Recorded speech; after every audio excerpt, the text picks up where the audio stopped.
السلام علیکم ورحمۃ اللہ وبرکاتہ۔ یہ قطعاً ثابت ہے کہ آپ صلی اللہ علیہ وسلم بچپن اور شباب میں بھی جب کہ منصب پیغمبری سے ممتاز نہیں ہوئے تھے، مراسم شرک سے ہمیشہ مجتنب رہے۔ ایک دفعہ قریش نے آپ صلی اللہ علیہ وسلم کے سامنے کھانا لا کر رکھا۔ یہ کھانا بتوں کے چڑھاوے کا تھا۔ جانور جو ذبح کیا گیا تھا کسی بت کے نام پر ذبح کیا گیا تھا۔ آپ صلی اللہ علیہ وسلم نے کھانے سے انکار کیا۔ بحوالہ صحیح بخاری باب المناقب، ذکر زید ابن عمرو ابن نفیل۔ یہ حدیث امام بخاری نے اور ابواب میں بھی نقل کی ہے۔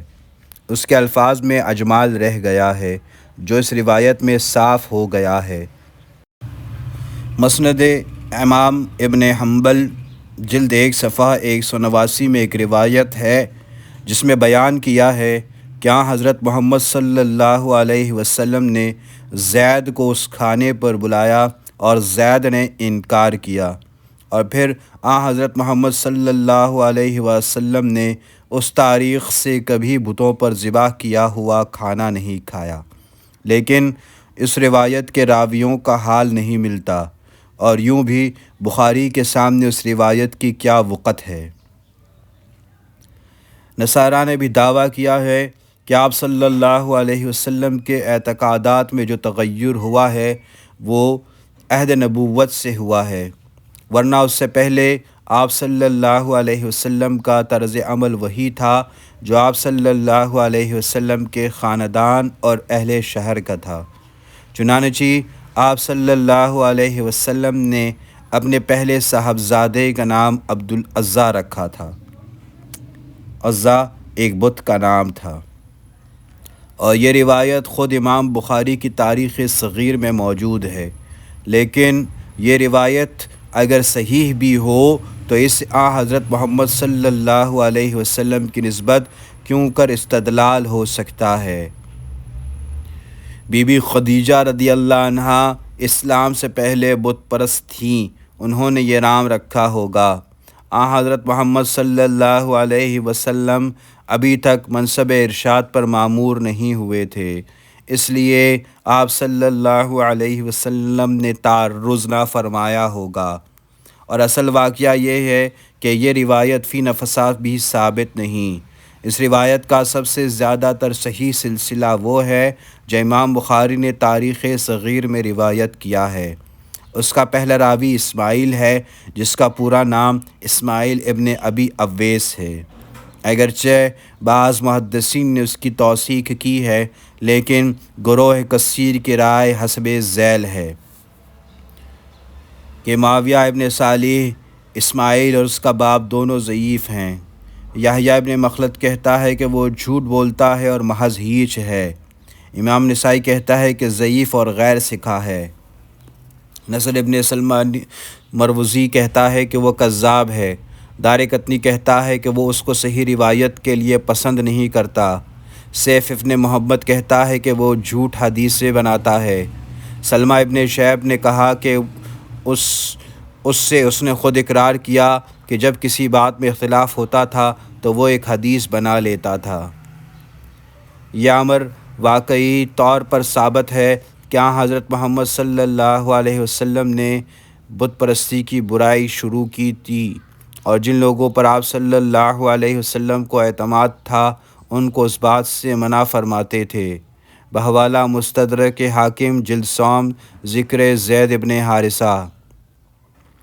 مسٹر مارگولس نے اس کے برخلاف ایک حیرت انگیز دعویٰ کیا ہے، اور اس کے ثبوت میں دعوے سے زیادہ تر حیرت انگیز فریب کاری کی ہے کہ حضرت محمد صلی اللہ علیہ وسلم اور بی بی خدیجہ رضی اللہ عنہا دونوں سونے سے پہلے ایک بت کی پرستش کر لیا کرتے تھے جس کا نام عزیٰ تھا۔ مصنف موصوف نے اس کی سند میں امام حنبل کی روایت پیش کی ہے۔ روایت کے الفاظ یہ ہیں کہ آپ سے ختیجہ بنت خویلد کے ایک ہمسایہ نے بیان کیا کہ آپ نے پیغمبر صلی اللہ علیہ وسلم کو بی بی خدیجہ رضی اللہ عنہا سے یہ کہتے سنا کہ اے خدیجہ، بخدا میں کبھی لات اور عزا کی پرستش نہ کروں گا۔ خدیجہ رضی اللہ عنہ کہتی تھیں کہ لات کو جانے دیجئے، عزت کو جانے دیجئے، یعنی ان کا ذکر بھی نہ کیجئے۔ اس نے کہا کہ لات و عزا وہ بت تھے جن کی پرستش اہل عرب سونے سے پہلے کر لیا کرتے تھے۔ ایک معمولی عربی دان بھی سمجھ سکتا ہے کہ عبارت مذکور میں کانواہ کا لفظ ہے، جس کے معنی یہ ہیں کہ اہل عرب لات و عزا کی پرستش کیا کرتے تھے۔ اگر حضرت محمد صلی اللہ علیہ وسلم کی طرف اشارہ ہوتا تو تثنیہ کا صیغہ ہوتا، نہ کہ جمع کا۔ اس کے علاوہ خود اس روایت میں لات و عزا کی پرستش سے حضرت محمد صلی اللہ علیہ وسلم کا سخت انکار کرنا مذکور ہے۔ مارگولس صاحب نے یہ روایت بھی بیان کی ہے کہ حضرت محمد صلی اللہ علیہ وسلم نے عزا کے نام پر ایک خاکی رنگ کی بھیڑ ذبح کی تھی، لیکن صاحب موصوف نے اس کی سند میں کوئی عربی ماخذ پیش نہیں کیا، بلکہ بلحسن کا حوالہ دیا ہے۔ دیکھیے مارگولس کی کتاب صفحہ 68 تا 70۔ معجب البلدان ایک جغرافیہ کی کتاب میں ایک روایت اس مضمون کی موجود ہے، لیکن اولاً تو اس موضوع خاص میں یہ کتاب خود بے سند ہے، ثانیاً یہ کتاب کی روایت کلبی سے ہے جو مشہور دروغ گو ہے۔ اس میں شبہ نہیں کہ حضرت محمد صلی اللہ علیہ وسلم کی بعثت سے پہلے فیض الہی کی خفیف شعاعیں عرب میں پھیلنی شروع ہو گئی تھیں۔ چنانچہ قیس ابن سعدہ اور ورقہ ابن نوفل، عبید اللہ ابن حجش، عثمان ابن الحویرث، زید ابن عمرو ابن نفیل نے بت پرستی سے انکار کر دیا تھا۔ ابن حشان صفحہ 76 میں قیس ابن سعدہ کے سوا باقی سب لوگوں کے نام اور حالات مذکور ہیں۔ زید کا ذکر بخاری میں بھی ہے۔ قیس کا ذکر نہایت کثرت سے تمام تاریخوں اور ادب کی کتابوں میں پایا جاتا ہے۔ ان میں سے حضرت محمد صلی اللہ علیہ وسلم نے زید سے ملاقات کی تھی، جس کا ذکر صحیح بخاری میں بھی ہے۔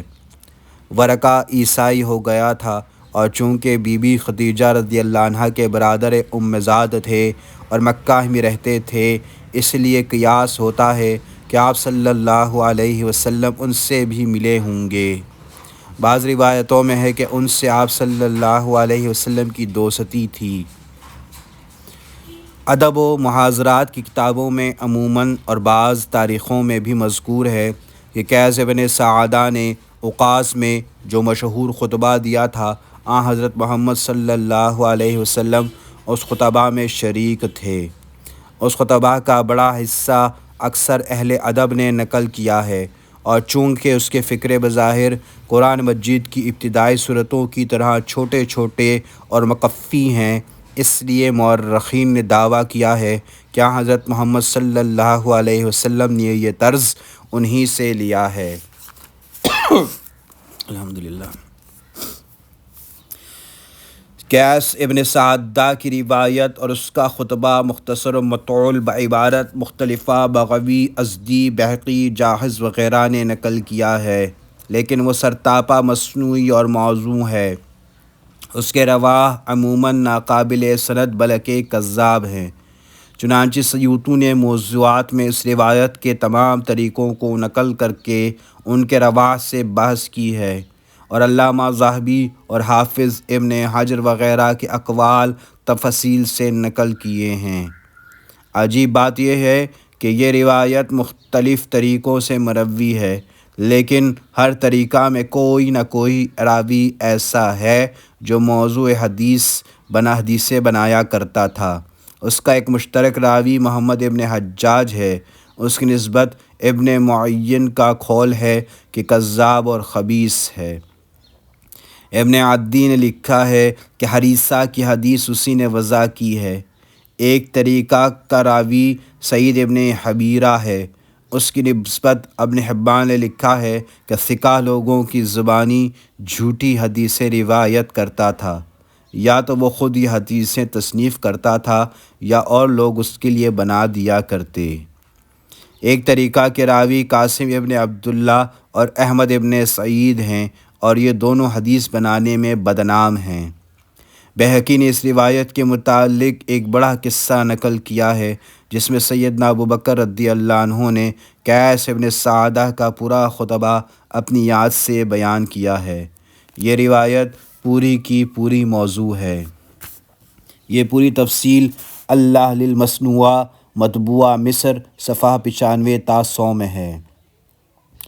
حافظ ابن حجر نے اس روایت کے اور طریقے بھی نقل کیے ہیں اور ان کی تضعیف کی ہے۔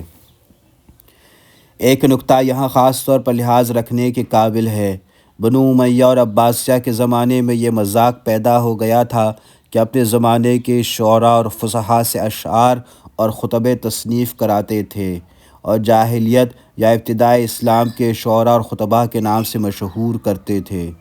محمد ابن اسحاق اس رتبہ کے شخص ہیں کہ امام بخاری نے جزء القرات میں ان سے روایت کی ہے، تاہم ان کا یہ عام طریقہ تھا۔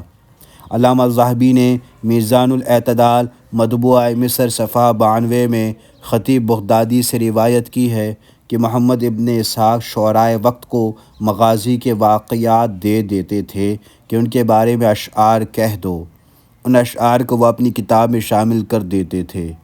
ابن حشام میں بی بی خدیجہ، سیدنا ابوبکر، امیہ ابن ابی سلط، ابو طالب کے سینکڑوں اشعار کیے ہیں، جن کی زبان اور انداز بیان سے صاف معلوم ہوتا ہے کہ اس زمانے کی زبان نہیں ہیں۔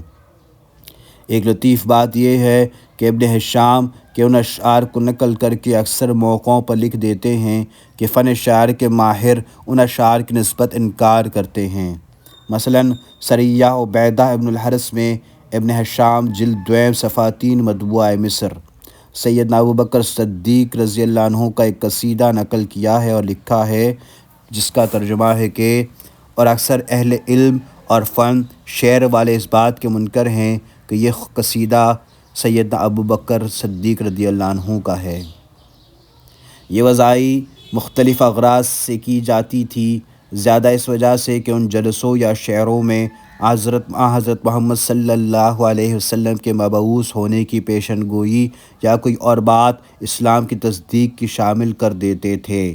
مثلاً یہی قیس ابن سعدہ کا خطبہ، اس میں یہ فقرے بھی ہیں جس کا ترجمہ ہے کہ ایک پیغمبر صلی اللہ علیہ وسلم کا عہد قریب آ گیا ہے، سو اس کو مبارکی ہے جو اس صلی اللہ علیہ وسلم پر ایمان لائے گا، اور وہ اس کو ہدایت کرے گا، اور تباہی ہے اس کے لیے جو صلی اللہ علیہ وسلم کی مخالفت اور نافرمانی کرے گا۔ ابو طالب کے نام سے جو لامیہ قصیدہ ابن حشام وغیرہ نے نقل کیا ہے، ابن حشام صفحہ 93-94 سرتاپا موضوع ہے۔ اس کے خاتمے کے اشعار کا ترجمہ ہے کہ بلکہ ترجمہ نہیں لکھا گیا۔ اس قصیدے کو سرتاپا موضوع کہنے کے بجائے، جیسا کہ مصنف نے کہا تھا، اکثر کہنا صحیح ہے، کیونکہ اس کے 2 شعر صحاح میں بھی مذکور ہیں۔ مثلاً صحیح بخاری اور صحیح مسلم باب الاستسقاء، خود ابن اسحاق نے اس قصیدہ کو نقل کر کے لکھا ہے۔ یعنی بعض ماہرین شعر اس کے اکثر اشعار کے ساتھ سے انکار کرتے ہیں۔ اکثر لوگ یہ کرتے تھے کہ قرآن مجید میں توحید اور معاد کے متعلق جو باتیں ہیں، ان کے مطابق اشعار تصنیف کراتے اور سمجھتے تھے کہ اس سے اسلام کی تائید ہوگی۔ امیہ ابن ابی سلط کے نام سے جو اشعار منقول ہیں، ان کو دیکھ کر صاف یقین ہو جاتا ہے کہ کسی نے قرآن مجید کو سامنے رکھ کر یہ اشعار کہے ہیں۔ ایک عجیب بات یہ ہے کہ مسٹر مارگولس نے بھی ایک موقع پر اس کی تصدیق کی ہے۔ چنانچہ کہتے ہیں کہ قدیم شاعری کا اکثر حصہ قرآن کے اسلوب پر موزوں کیا گیا ہے، صفحہ 27 تا 63۔ ان لوگوں نے اپنی دانست میں اسلام کی خیرخواہی کی غرض سے یہ کام کیا تھا۔ آج یورپ والے اسی سے یہ کام لیتے ہیں۔ کیا حضرت محمد صلی اللہ علیہ وسلم پیغمبر نہ تھے، بلکہ جاہلیت کے خطباء اور شعراء سے معتقدات اور خیالات بلکہ طرز ادا تک اخذ کرتے تھے۔ لیکن ادب کا یہ نکتہ شناس اور فن روایت کا ماہر بے تکلف سمجھ سکتا ہے کہ تمام اشعار و خطبے مصنوعی ہیں۔ یورپ کو فن ادب اور روایت میں مہارت کے لیے ابھی تک ایک اور عہد درکار ہے، اور جب وہ عہد آئے گا تو یورپ کو اپنی بدمزاقی پر خود شرم آئے گی۔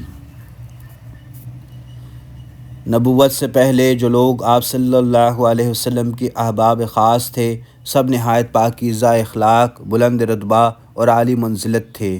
ان میں سب سے مقدم سیدنا ابوبکر رضی اللہ عنہ تھے، جو برسوں آپ صلی اللہ علیہ وسلم کے شریک صحبت رہے۔ اصحابہ ذکر سیدنا ابوبکر صدیق رضی اللہ عنہ کا نام عبداللہ تھا۔ اصحابہ میں اسی نام کے ذیل میں سیدنا ابوبکر رضی اللہ عنہ کا حال لکھا ہے، جلد 2 صفحہ 341۔ بی بی خدیجہ رضی اللہ عنہ کے چچیرے بھائی حکیم ابن حزام، جو قریش کے نہایت معزز رئیس تھے، وہ بھی احباب خاص میں تھے۔ اصحابہ ذکر حکیم ابن حزام جلد 1 صفحہ 349 میں ہیں۔ حرم کا منصب رفادہ انہی کے ہاتھ میں تھا۔ دارالندوہ کے بھی یہی مالک تھے۔ چنانچہ اسلام کے بعد امیر معاویہ کے ہاتھ 1 لاکھ درہم پر بیچ ڈالا، لیکن یہ کل رقم خیرات کر دی۔ حضرت محمد صلی اللہ علیہ وسلم سے عمر میں 5 برس بڑے تھے۔ اگرچہ یہ مدت تک یہی ہجرت کے 8ویں سال تک ایمان نہیں لائے، لیکن اس حالت میں بھی حضرت محمد صلی اللہ علیہ وسلم سے نہایت محبت رکھتے تھے۔ ایک دفعہ کعبہ میں ذوالزن کا اسباب نیلام ہوا تھا۔ اس میں ایک عمدہ حلہ تھا۔ انہوں نے 50 اشرفیوں میں اس کو خریدا اور مدینہ منورہ لے کر آئے کہ حضرت محمد صلی اللہ علیہ وسلم کو نظر کریں۔ آپ صلی اللہ علیہ وسلم نے فرمایا کہ میں مشرکوں کا ہدیہ نہیں قبول کرتا، البتہ قیمت لو تو لے سکتا ہوں۔ مجبور ہو کر انہوں نے قیمت لینی گوارا کی، اور حضرت محمد صلی اللہ علیہ وسلم نے اس کو لے لیا۔ بحوالہ مسند امام حنبل صفحہ 3 صفحہ 403، جلد 3 ہوگی، صفحہ 403 ہوگا، یہاں پہ دونوں سوات لکھے ہوئے ہیں۔ ضماد رضی اللہ عنہ ابن ثعلبہ، جو ازد کے قبیلہ سے تھے، جاہلیت میں طبابت اور جراحی کا پیشہ کرتے تھے، یہ بھی احباب خاص میں سے تھے، صلی اللہ علیہ وسلم میں سے۔ نبوت کے عہد میں یہ مکہ آئے۔ حضرت محمد صلی اللہ علیہ وسلم کو اس حالت میں دیکھا کہ راستہ میں جا رہے ہیں اور پیچھے لونڈوں کا غول ہے۔ مکہ مکرمہ کے کفار حضرت محمد صلی اللہ علیہ وسلم کو مجنون کہتے تھے۔ لونڈوں کا غول دیکھ کر ضماد نے یہی قیاس کیا، اور حضرت محمد صلی اللہ علیہ وسلم کے پاس آئے اور کہا کہ محمد صلی اللہ علیہ وسلم وہ جنون کا علاج کر سکتا ہے۔ آپ صلی اللہ علیہ وسلم نے حمد و ثنا کے بعد چند مؤثر جملے ادا کیے۔ ضماد مسلمان ہو گئے۔ اس واقعے کو مختصراً مسلم و نسائی نے بھی لکھا ہے، لیکن زیادہ تفصیل مسند امام احمد ابن حنبل جلد 1 صفحہ 302 میں ہے۔ جو لوگ حضرت محمد صلی اللہ علیہ وسلم کے ساتھ تجارت کے کاروبار میں شریک تھے، ان میں سے ایک صاحب قیس ابن سعید مخزومی تھے۔ مجاہد ابن جبر، جو مشہور مفسر گزرے ہیں، انہی کے غلام تھے۔ ان کا بیان ہے کہ شرکاء کے ساتھ آپ صلی اللہ علیہ وسلم کا معاملہ نہایت صاف رہتا تھا، اور کبھی کوئی جھگڑا یا مناقشہ پیش نہیں آتا تھا۔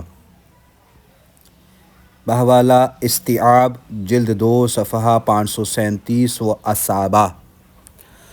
استغفر اللہ ربی من کل ذنب اذنبتہ عمدا او خطأ سرا او علانیۃ واتوب الیہ۔ اللہم صلی علی محمد وعلی آل محمد كما صليت على إبراهيم وعلى آل إبراهيم إنك حميد مجيد اللهم بارك على محمد وعلى آل محمد كما باركت على إبراهيم وعلى آل إبراهيم إنك حميد مجيد.